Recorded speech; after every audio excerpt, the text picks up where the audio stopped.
haven't filmed a Q&A in a very long time. It's been a minute, and I asked you guys on Instagram to send over your burning questions, ask me anything that was on your mind, and I'm here to give to you the answers. And so in case you're new here, hello.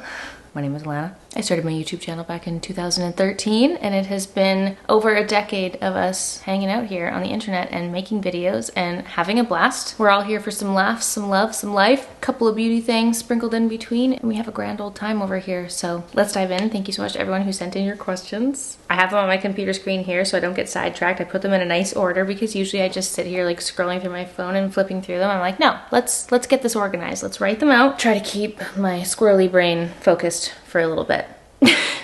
So the first question was, how are you doing? Thank you so much for asking. It's always a little bit of a little split screen that we live in during the Landmas months. Every May and every December we post videos every day. We do everyday May and then Vlogmas for the month of December. And so it's our busiest times of year, those 2 months. And so it's equally exciting and so much fun, and we love doing it and love posting every day and getting to speak and communicate with you guys every day, but it's equally as exhausting. So I'm very much looking forward to the week break that we take following Christmas. I'm excited to just lay down, do nothing, organize the house, clean up, get ready and settled in for the new year. But I would say I'm doing okay. There's a lot of life things happening. It's been a super weird month. I feel like there's been so much going on just on top of our everyday uploads. So I'm like, I'm trying to stay afloat, keep the head above water, but I think in general, I try to look at the bright side of life. And even if I have a down day, I know that we come back on the other side. So generally speaking, I'm doing great. Thank you so much for asking. Bless you. No question. Thanks for making me laugh when work is stressful.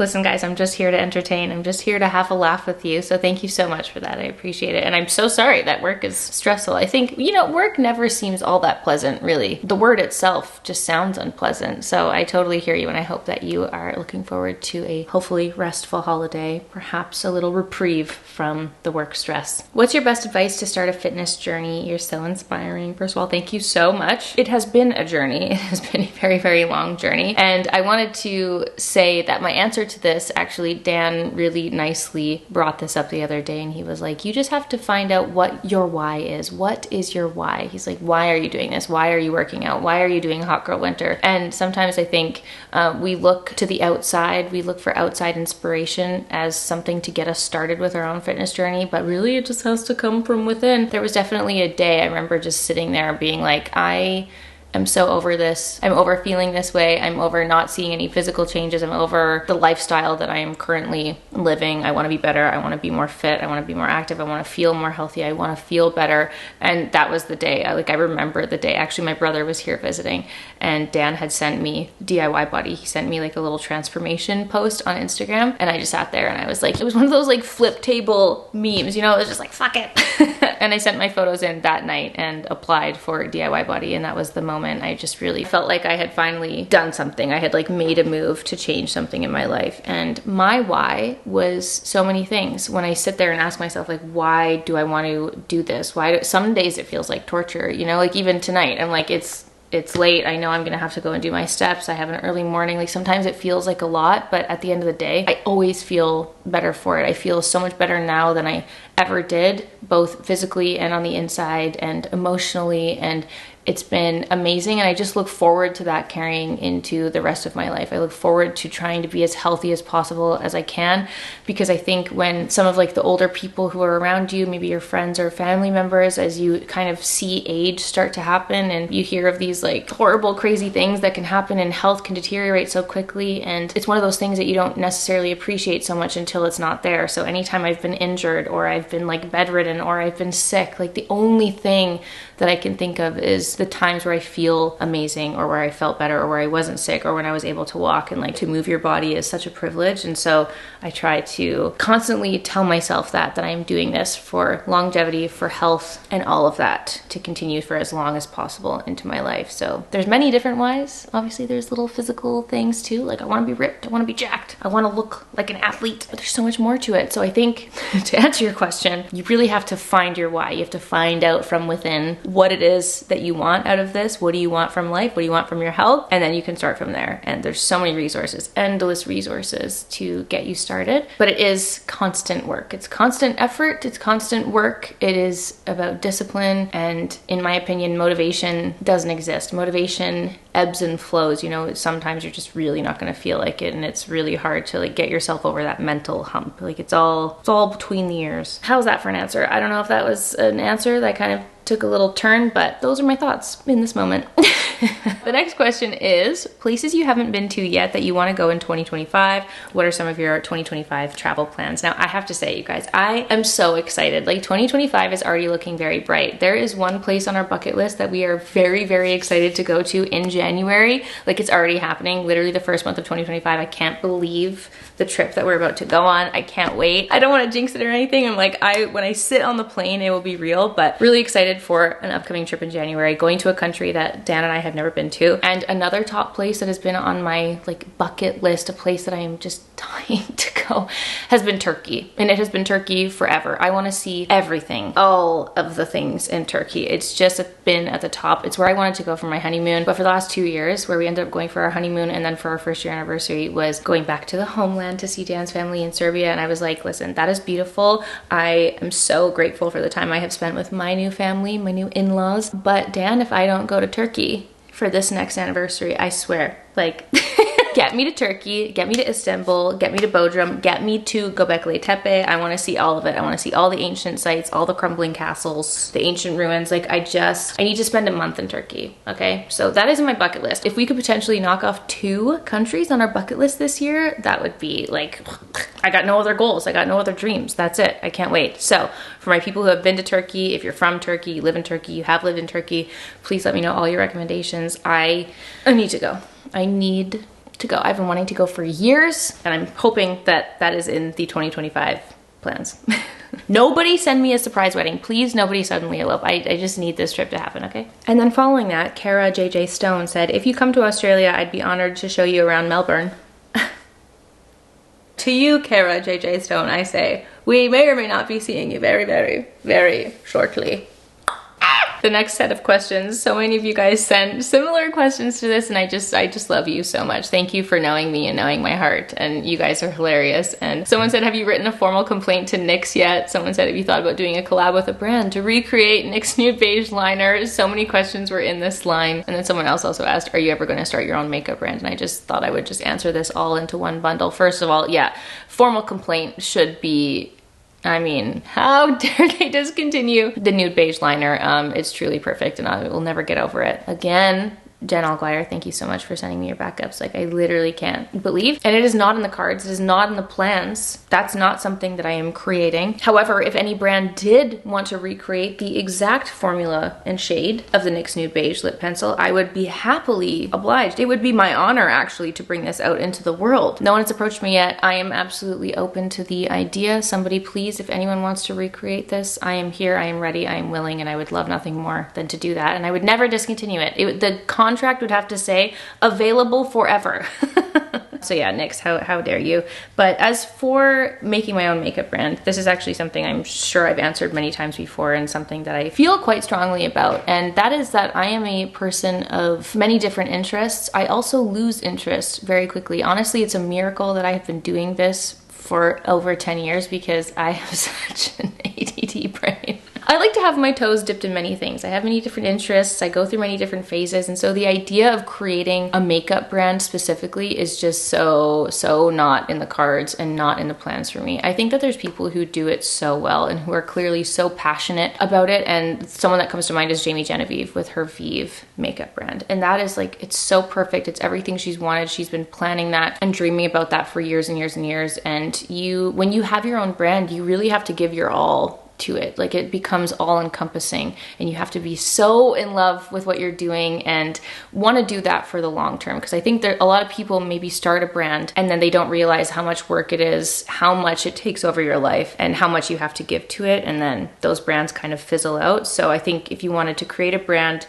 that you really care about and are passionate about, and you want it to be long lasting, like, you're everything. I don't feel that strongly about anything in particular. I think I have so many brands that I love. I have so many different products. We have such an abundance of beauty. I feel like there's absolutely nothing I could possibly bring to the table. Obviously, doing what I do, I have the opportunity to potentially come out with one-off products with brands that I already love, who already have that infrastructure, who already have the basis of so many different things, where I wouldn't come out with a brand for just one product, you know? Like, I had the amazing opportunity to create the Picante blush with nude sticks, and that was amazing. We got to add it to their lineup. I got to put my dream color into a blush, and that was amazing. Obviously, if I could create the products that are so sadly discontinued that we love, that's cool, but like, I wouldn't start a brand just to come out with a lip pencil, you know? And then, yeah, there's just so many. Like, I just don't feel that strongly about it. I have many other interests that lie elsewhere that I would love to potentially work on and be involved in, and I just don't see myself starting a brand. Although I will say, missed opportunity, you know?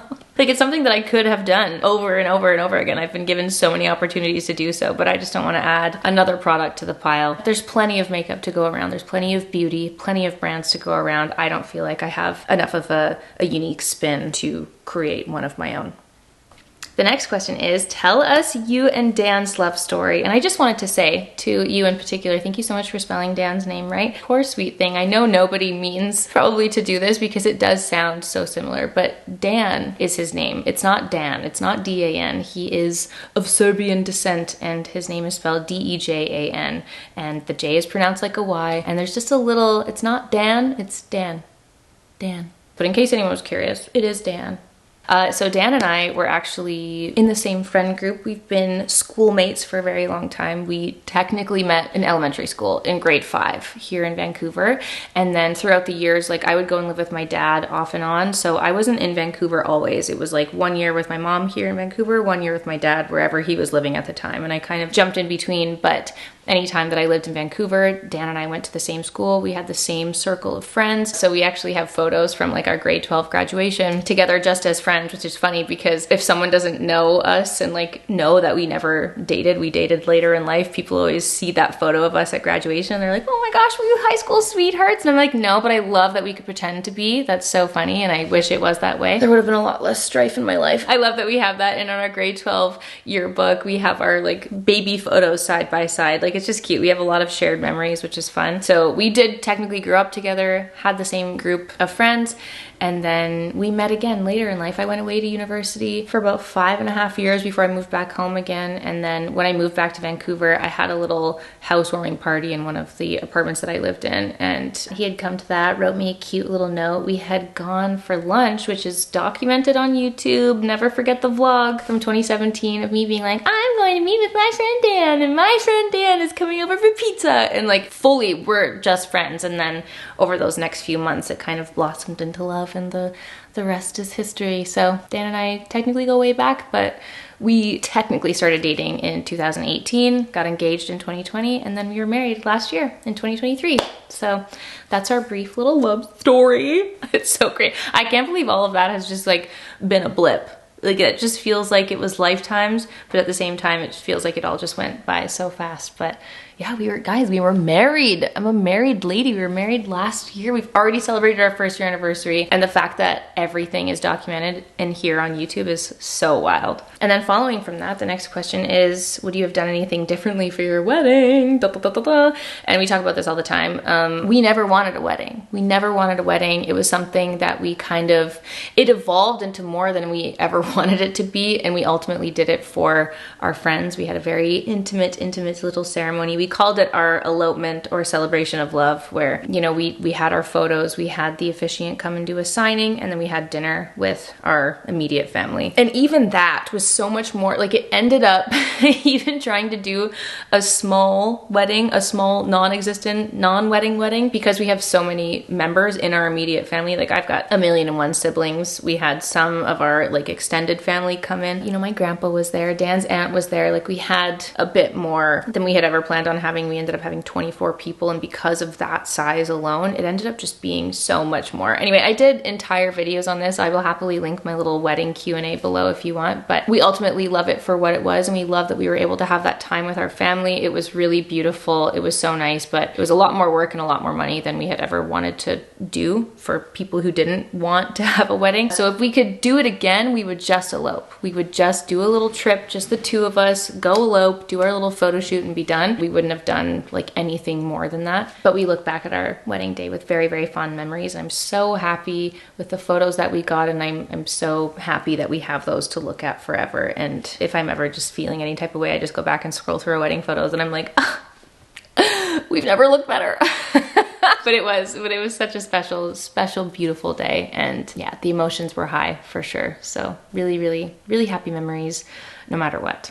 Next up, we got a lot of questions about the house and the renovation update. And I was like, when did I mention that? I know I mentioned that in a vlog that we were meeting with an interior designer, question mark. I think I did. Maybe I posted that over the summer. I was like, when did I post that? I couldn't remember what I said about it. But basically the last year and a half has been spent on the outside. We were just doing the most, truly doing the most with our backyard renovation and doing our like gate and the fencing and everything around our house. And we can finally happily say that that was all done up until the wind blew our gate away. So that's nice.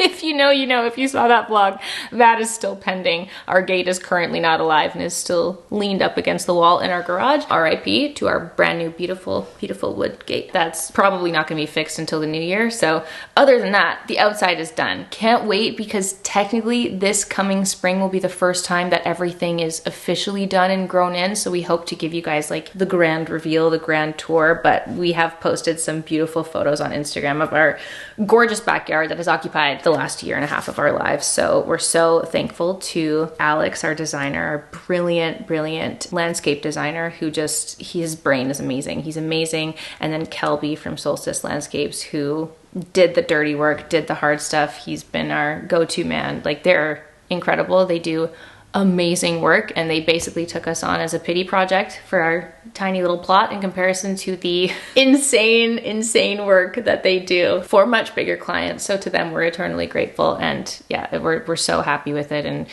you know, it's actually really sad. Like, I got really sad when the fall happened and everything starts to die and go down for winter. And I'm like, good things really do come to an end. But I just, like, I'm waiting. I can't wait for spring for everything to grow back. So that's very exciting. But because that's done, we're very, very thrilled to say that 2025, starting in January, we're gonna have some updates coming for the house renovations, because we can finally put the outside to rest and start working on the inside. So there's a few upcoming projects that we are absolutely going to be talking more about. Actually, I think I'm going to chat about it in a vlog coming up here pretty quick, but it officially begins in January, and we're doing some very exciting things to the inside of the house, and I can't wait, because we've already been in this house for 3 years, which is so great. 3.5. We've been here for 3.5 years, and you know, there's been many things that have just been so unfinished, as you guys have seen. Again, it's all very well documented here on YouTube, but there's so many projects that we begin and never finish. And there's so many things that we've wanted to do since day one, but you just have to pace it out, you know? Like, we never liked our bathroom. We've never finished actually putting together our bedroom. Like, there's been so many spots that have just been suspended and put on hold, and can't wait to show you guys what we have planned. I'm actually so excited, and I personally love watching home content. I love seeing little renovations. I love seeing little before and after. So very excited to update you guys on that. So the next batch of questions, there were so many questions regarding whether or not we were planning on moving, whether or not we wanted to leave Vancouver. Would you ever move back to Toronto? Would you consider another move outside of Vancouver? Do you see yourselves living in your current home forever? Is BC your forever home? Do you think of moving back downtown? Will you ever move house again? All those kinds of questions and ideas. And I think, no, I know. From the beginning, Dan and I knew that this is not our forever home. We feel so lucky and so grateful, obviously, that we were even able to enter the housing market. But both of us grew up in downtown Vancouver, and I obviously like moved around a lot when I was younger, but we're both city people. We were born and raised in apartments in Vancouver. I love the city. I love and thrive in a city, and we're kind of torn between two worlds right now, where we so miss so many things about the city. I miss the close proximity to my friends and family, and just being able to go for a stroll and go see a new coffee shop, go try a new little workout spot. Like, I love so many things about the city life. And then I also love so many things about having our own home and our own space and the quiet and having the privilege of like having a little plot of land and like the idea of going and getting garden boxes and learning how to garden. And like there's just so many different things that this offers versus the city. And I wish that we could have the best of both worlds. And we truly talk about this every single day. We're constantly looking at real estate in both Vancouver and Toronto because I love Toronto. I would move back to Toronto in a heartbeat. But right now we're kind of living in between the two roads that we could take. Like we could either go the dream home route, like work towards our ultimate forever home, our dream home, maybe with like an acre of land. Maybe we could build a tennis court. You know, this definitely isn't our dream home vibes, even though we love it and there's so much more potential and work that we can put into this house to make it like our perfect house for sure. But we don't really love the area that we live in. We're not close to any friends and family. The driving's like really getting to us. So we could either like really go the dream home route and like have more land and really isolate ourselves and like live off the land and do that kind of life. Or we could move back to the city. But I don't know if you guys have looked at any real estate in Vancouver and Toronto. The cost of living is positively insane. We would have to so significantly downsize. Like if we were to sell our house, what we could afford in Vancouver would be like a half bedroom apartment, a little micro apartment. We look at real estate in Vancouver and Toronto often, if not daily, and we always laugh. We're like, oh, I'm sorry, how much is that apartment going for? How much is that apartment renting for? Oh my gosh, even if we wanted to have both, even if we wanted to, you know, like rent a little studio or a one bedroom in the city, like hell nah. The rental prices, let alone the buying prices in the city, are just like, it's actually crazy. Just for funsies, I recently put in like my parameters of what I'd be looking for an apartment in Toronto. I think I put like 1,000 square feet. I think I put like 1,000 square feet, 2 bedrooms, and like a parking spot, something like that. I got 4 results back, one of them being $6 million. Like, it's just absurd. So as much as I would love to go back to the city, it would be, I think, really hard to leave our home and leave our space and leave the quiet to go back to it. So we're a little bit torn. Also, I feel like I just still have never scratched that itch. I've never moved out of the country, and it's something I've talked about and I've wanted to do forever. I would love nothing more than to go live in another country, spend some time in Europe, live in the UK, like truly anywhere. And it's just, we're kind of blessed, obviously, to have kind of option overwhelm. Like we don't know where we'd go. We don't know where we want to settle. I know that it's not here where we are now. I just don't know where that is. So we're kind of trying to figure that out. We talk about it a lot. We know we want to do another move. We just don't know when that will be, nor do we know where that will be, nor do we know what that will look like. But right now we're chilling. We're really excited about our future plans for this house. And even if it's not going to be forever, we're going to try to enjoy it in its abundance while we are here. And, you know, we know that we've already lived so much life in this house and there's many more memories to be made here, but we do feel a little bit isolated from the city, from the liveliness, and from our friends and family. So one of the funny things that we talk about a lot is that when we first moved in here, we were so concerned and stressed about getting a dining table that was big enough to host everybody and to have everybody over. And as we've lived here, we host maybe twice a year. And so I think that we had expected it to be a lot more full of life and friends and family, but and in the reality, we're pretty far away from everybody. It's kind of crazy to ask everyone to come out like on a weeknight. Like it's just not possible. So yeah, we're at a crossroads. Who knows? Any insights? Please let us know. If you love where you live, tell us why, tell us where, and tell us why. We'd love to know. Now, speaking of places, honestly, sometimes I forget that this is something that we have in our life too, but everyone was asking for a Tulum update. And if you didn't know, we had purchased a little cutie apartment in Tulum, and that was our kind of very exciting little vacay potential, somewhere to escape the very, very dark, sad, cold Canadian winters. And we're very, very excited about that. Tulum has recently opened their international airport, so we're super excited to see that the flights are getting a lot easier to get to Tulum. You used to have to fly into Cancun and then do that 2-hour drive to get there, but now that you can fly to Tulum direct, it's so exciting. They also have a new train put in. We just love Tulum so much. We have so many beautiful memories there, and unfortunately, the place is there. She's on Airbnb, she's ready, she's listed. I will link it below if you so care to take a little trip to Tulum. I get a lot of questions about where we stay, and I'm like, well, we have our own place there now. You can stay at our apartment. We have an amazing, amazing lady named Idalia, and she is our property manager, and she's been so, so lovely. And we just haven't had a chance to go back. We're so looking forward to it. I'd love nothing more than to do a little wintry getaway and go back, but we haven't been back since it's been finished.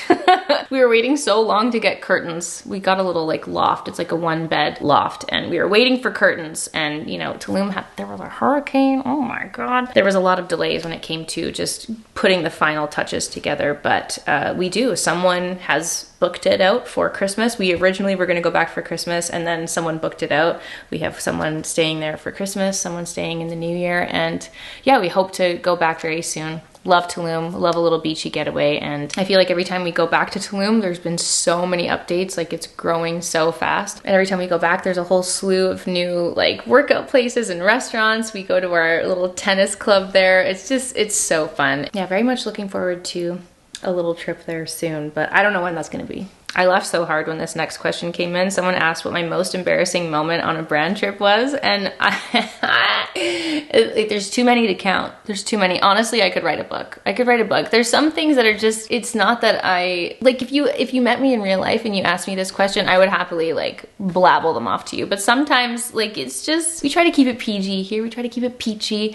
There's definitely, I've had many moments that are really funny and really embarrassing. A few that come to mind. One of them was like one of my first brand trips ever, and I'm forever horrified, and I'm actually certain I've told this on YouTube before, but one of the early trips that I went on was to Coachella, and at the time they had done like a combined trip. It was with Kiehl's and Urban Decay, and Wendy, one of the founders of Urban Decay, I think it was her house. She had opened her house in Palm Springs to host this event, and it was my, early days. This was in 2017. I remember filming my little Coachella lookbook. Oh, how we have grown. Anyway, it was so hot. I had never been to Coachella. I had never been to the desert. I had never experienced this level of heat, and everyone was so fabulous. There were so many of like the top OG biggest YouTubers who were there frolicking at this event, all looking beautiful in their gowns, taking all their photos, and I was there having heat stroke. So I was there in the home of Wendy of Urban Decay, and I was laying on the floor. I went and I found there was like this beautiful stone tile, and I was just laying there like thinking I was gonna faint and pass away, having heat stroke in her house. I was sweating, my makeup was pouring off me. It was terrible. Needless to say, I've never been invited back to Coachella since, so there's probably a good reason, but I was mortified, so embarrassed. And really, like, there's been many of those moments that I've had because there's been a lot of brand trips that I've been on that have been in very warm weather, and I don't do so well in hot weather. If I have to be like pretty, if I have to be put together, if my hair needs to be done, my makeup needs to be on. That and hot weather heat stroke is not a good combination for me. So there's been many little moments like that. It's funny because I asked Dan, I was like, can you think of any moments? And because he's obviously been on so many trips with me as well. And the thing that he brought up, which I was like, oh, okay. One of our trips with Benefit, we went to Hawaii and they had like a Benefit yacht day. We were on this beautiful boat, and he'll never let me live it down because I had at the time thought I bought this fabulous, beautiful dress, but it was this like sequin star, sparkly, very much like wintry holiday dress. I had bought it in the, you know, like Boxing Week kind of end of season sale, and it was very much like a wintry New Year's dress, and I wore that on a hot boat. I mean, it's not necessarily embarrassing. Is it a fashion choice regret? Yes. And I thought I slayed. I was like posing in those photos. I was like, look at me in my little New Year's sparkly star dress. And everyone's like in full resort beach attire, which basically didn't exist to me at that point. Yeah, LOL, but truly, like, lots more of those guys. Oh, many a hangover, you know what, there used to be a lot more, like, drinking and partying at brands and events, so lots of funny tales to tell, truly. Speaking of OG beauty YouTubers, the next question is, do you miss the old days of beauty YouTube, and how are you feeling about social media these days?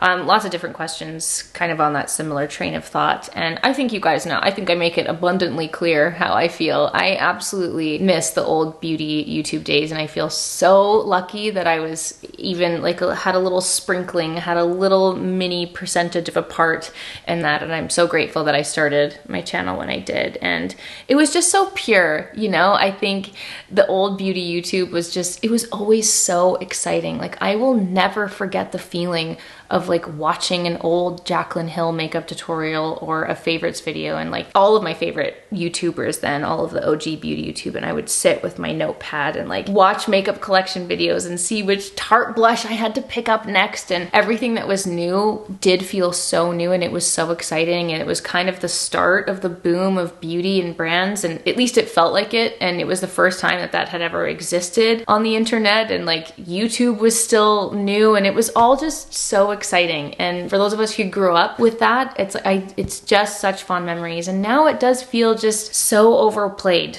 honestly. Like nothing feels new anymore. Like a monthly favorites video used to be the and seeing new product launches and seeing what was new in PR, like it was truly so exciting. Like we were all frothing at the mouth. Temptalia would come out with her review and swatches and we'd be like, oh my god, what's the new collection? Like NARS would come out with a new cheek palette and we'd be like, oh my god, this is the most amazing thing that has ever launched. And now it's just so much more frequent. There's so many brands, there's so many launches, there's so many creators, and TikTok has obviously opened up this whole new wave of content creation and the creators and brands, and just there's such an abundance. It just doesn't feel as special anymore. And I think there are so many people who do make beautiful content, and it is still so exciting, and launches can still be so exciting. And I think brands are having to find like really unique and more special ways to market and launch their products. And I think there's a lot more humor brought out, but it does just not feel as special. It doesn't feel as, I don't know. I struggle with the speed of everything. I struggle with the pace. Like it is just so overwhelming, and there's just so much. And now I just find myself feeling a lot more like mentally exhausted by it all so frequently. So I'm thankful to the people who still do upload long form content. I'm thankful to the people who are just able to like step back from the craze of it all. And I'm also so curious to see what the next shift is going to be, what the next phase is going to be of all of this, because yeah, the good old days do feel like the golden shiny days of YouTube, and it's different now, and we're always going to see a shift. We're always going to evolve. But yeah, I'd be lying to you if I said I didn't miss those good old days and those good old feelings. So that's how I'm feeling about social media nowadays.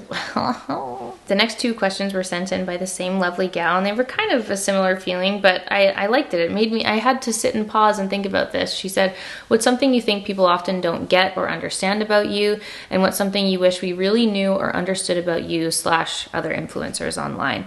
And those two were kind of similar questions to me, but what instantly came to mind was that I find that with influencers in general and how people approach content creators is everyone's always assuming the worst. And that's something that really, like, I try not to let it bother me, and I try to know my purpose here online, know the person that I am, know that I am trying to put out the best content that I can for the most amount of people. But I guess ultimately, like, between like miscommunications or people misunderstanding me or just amongst all of it, I just wish that people would never assume the worst. I wish that people understood that, for me at least in particular, and I know so many people that I have met, we really just mean well, and we really are here for the love of what we're doing and for the love of entertainment. And you know, we try to make people feel good. I try to give people a laugh and try to just bring people along for the journey. And I'm never meaning harm. I never mean anyone ill. I think there's just seems to be a large portion of people who just, it's like death to all influencers. All influencers are evil, and we're all just money hungry, vain, vapid, evil creatures. And it's just sad where, especially with TikTok, sometimes I just have to shut off the app and like click not interested on videos, because it can just be so dark. It's so negative. There seems to be this like negative underlying energy or this negative assumption with so many people. And at least in my experience, like I know that there are people who are clearly in it for a dollar, clearly just here for business. There's certainly people I've seen that there's a lot of dishonesty, and you know, I think it's very easy to read that on people. But at least the content creators that have become my great friends over the years, people who I've met at events and on brand trips, like everyone has been so lovely, and everyone who I've met and the people in these circles, like everyone's just trying to make nice, beautiful content and be inspiring and have fun with it and provide entertainment. And I've never actually met someone who's like intentionally trying to put something mean into the world or create drama or stir something. I don't know. Sometimes I just want to be like, I'm nice. Stop trying to tell me that I'm not nice. I'm just here to entertain. Like, there's no deep underlying layer to that. And I feel like people are always looking for like a subliminal message or trying to stir up drama. And I'm like, ugh, you know, we're all just doing our best here. We're all just trying to have a laugh and have a good time. And for me, at least, it just doesn't go deeper than that. And at the end of the day, I can't control how people feel when they see my content. I can't control what people say about the content or what I put out into the world. But I hope that in general, I think a lot of you and I, we're on the same page and we're all just here to have a good time. And that's it. And on that note, the final question is, do you think you will do YouTube forever? And you know, YouTube is something that I really truly enjoy doing. I really love it. I started it as a hobby when I was in university, and I look forward to the day where I can continue to do it as a hobby. You know, obviously it's become a space where so many people have made a living. It is what I currently do for a living, and I continue doing it because I want to do it, because I do enjoy it. There's obviously a lot of parts of it that are hard and mentally and emotionally hard to kind of handle sometimes. But I think that where my channel has been and where I've been in the community that we have built here has kind of like stayed low key. It has stayed fun. Like, I've tried to never make it too serious. Like, there's a lot of things where having your own business and being self-employed, like, I was just never prepared for, having started this as a hobby. And there's a lot of that's like really stressful behind the scenes. And, you know, I'm basically just like a freelancer. And so trying to plan for the future, it can sometimes just be a big question mark. And I think at the end of the day, like, there's so much more that I could have done if I was in it for $1. Like, every video of mine could be sponsored. I could be working with so many brands. Like, I turned down so much. The brands that I work with has just gotten smaller and smaller over the years. And I've tried to really just keep a good circle of the brands that I love and use, and maybe I'm newly introduced to, but I think maybe you guys would be excited for. Or I could have started many of my own brands. I could have my own makeup brand. I've never done merch. You know, even YouTube itself as a platform, there's so many things that like they just email you about on the daily, and they're like, you need to have paid subscribers, and you need to have super thanks, and you need to have, like, there's so many things where I'm like, you guys want to tip me? Do you guys want to pay me for YouTube videos? No, probably not. Like, there's so many avenues that could be taken to just make some extra dollars. But at the end of the day, I love it here. I love making videos and I have so much fun with it. And I hope that never goes away. But ultimately, if in the future I don't want to do YouTube anymore, I won't. And I'll do something else. But for now, I'm riding the wave. We have so much fun. And, you know, I've said this before, but I get really upset when people leave YouTube. Like, when people just quit YouTube and they're like, today is my last video and I'm never going to upload again. I'm like, oh, that's sad. I've been following your life for the last 10 years. What do you mean? And I just don't see that happening for me. I think no matter what, as long as the platform is here and it exists in a way that I'm able to use it and be a part of it, I think I'll always check in. I don't know. It would be so bizarre if I just didn't keep you guys up to date. I don't know. It's weird because who knows what the future of social media will bring. At the end of the day, YouTube is an app. YouTube is a company. They could just like shut down one day and be like, okay, so yeah, we're closing our website. Goodbye. Like, hello, MySpace, Vine, like these places where people had the same experience, and then it's just like, bye-bye. You know, I hope that never happens for YouTube, and I love YouTube, and YouTube as a company itself has always cared so much about their creators, and more so than any other platform that I've ever been a part of. And I love it. I love my community. I love all of you. And I think we do have a lot of fun here and a lot of good times. So I can't see myself ever willingly leaving, but who knows what the future may bring. And I'm going to leave it there. My friends, those are all of the questions. Thank you so much for sending your questions in. Thank you for watching this incredibly very, very long video. But if you made it to the end, I'm just letting you know I'm going to insert another little Landmas giveaway here. I'm going to do a giveaway of all of my beauty favorites from the year. So as a thank you for being here and as a part of my community and keeping up with our little corner here on the internet, the Landmas and Everyday May giveaways are obviously a one way that I like to say thank you and give back to you guys. So today we're going to be doing the makeup favorites of the year. So if you watch my 2024 beauty roundup, my favorites, this is a huge collection of some of my favorite beauty products of all time, some of my favorites from the year. So much makeup, so many products to be had. This is just like